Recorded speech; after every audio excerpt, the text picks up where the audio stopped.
வாசிங்க. நல்லது அவிசுவாசம் விருத்தி போடப்பட்டன, நீ விசுவாசத்தினால் நிற்கிறாய்.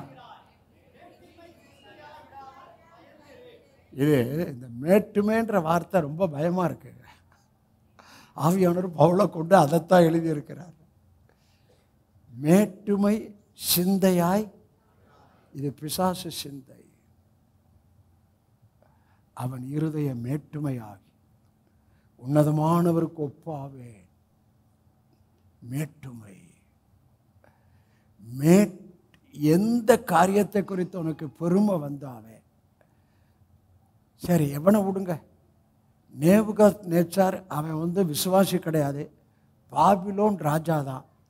அவன் உப்பருகையில் அப்படியே வாக் பண்ணிக்கிட்டு இருக்கிறப்ப, என் மகிமைக்கென்று நான் கட்டின மகா பாபிலோன்னு சொன்னானா, உடனே ஏங்க அவனை கீழே தள்ளி போட்டாரு? பெருமை உள்ளவனுக்கு தேவன். உனக்கும் எனக்கும் பெருமை வேணும்னா கர்த்தராகிய இயேசு கிறிஸ்துவை குறித்து அல்லாமல் வேறொன்றையும் குறித்து நான் மேன்மை பாராட்டாது இருப்பேனாக.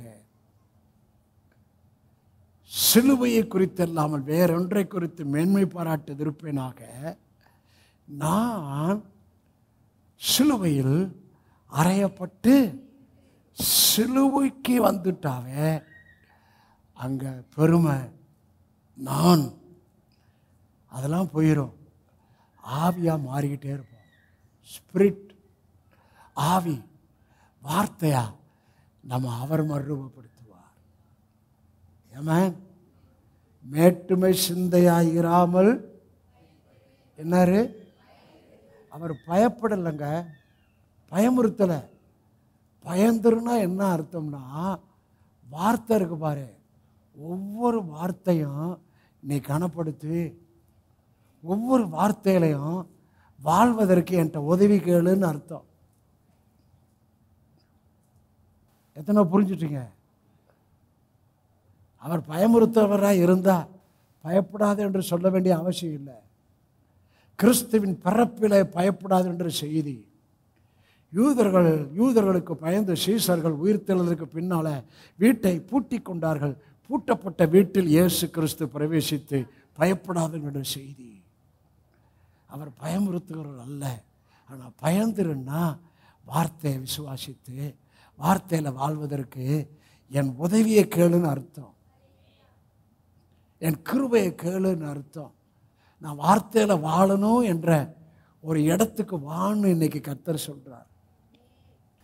நான் வார்த்தையில் வாழ வேண்டும் என்ற அந்த எண்ணத்துக்கு நாம் ஒவ்வொருவரும் வர வேண்டும். வார்த்தை. ஆமென், ஆமென். பவுல் சொல்லுகிறார், நான் கிறிஸ்துவை பின்பற்றுவது போல நீங்கள் என்னை பின்பற்று. பேதுரு சொல்லுகிறார், கிறிஸ்து தம்முடைய அடிச்சுவடுகளை பின்பற்றி வரும்படிக்கு நமக்கு மாதிரியை வைத்து போனார். அப்போ இயேசு வைத்த மாதிரியை, இயேசுவின் போதனையை சபையாரு கொடுத்தாதான் இயேசுவின் லைஃப் சபைக்குள்ளே வரும். நான் வார்த்தையிலே வாழ வேண்டும் என்ற எண்ணத்தை ஆவியானவர் உங்களுக்கு பலமாய் கொடுப்பாரா? இந்த எண்ணம் வளர்வதற்கு நீங்கள் செய்ய வேண்டியது, ஒவ்வொரு நாள் நீங்கள் சொல்லணும். ஒன்றும் கிடையாது, ஐயா இன்றைக்கி நான் வார்த்தையில் வாழணும், இன்றைக்கி நான் வார்த்தையில் வாழணும், இன்றைக்கி நான் வார்த்தையை அபியாசப்படுத்தணும் அப்படின்னு நீங்கள் சொல்ல சொல்ல சொல்ல சொல்ல, ஒவ்வொரு நாளும் சொல்ல சொல்ல சொல்ல ஆவியானுடைய பலனை நீங்கள் பெற்றுக்கொள்வீர்கள். வார்த்தையில் வாழ்கிற வாழ்வை உங்களுக்கு நீங்கள் சுலோபமாக்கி கொள்ள முடியும்.